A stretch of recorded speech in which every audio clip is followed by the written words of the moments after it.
Hello everyone, welcome to Virakti Education. So 9 minus 2 is equal to 7.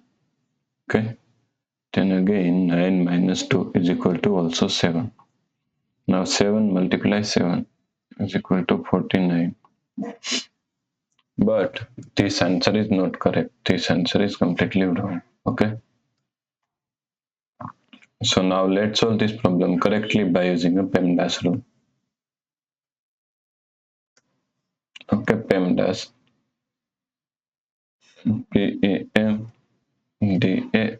According to PEMDAS rule, first priority is parenthesis, second priority is exponents, third priority is multiplication and division, fourth and last priority is addition and subtraction. Also, multiplication and division both have equal priority, so we have to solve it from left to right. And addition and subtraction both have equal priority, so we have to solve it from left to right. Okay,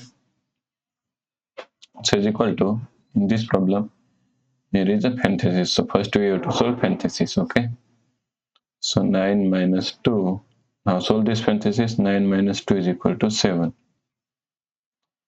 Now is equal to, here is multiplication, here is subtraction. So first priority is multiplication, then we have to solve subtraction. So 9, now 7 multiply 2 is equal to 14. Okay, so now 9 minus 14 is equal to minus 5. So the correct answer is minus 5. Okay, if you like this problem, please like, share and subscribe Virakti Education YouTube channel, and do not forget to comment your answer. Thanks for watching this video.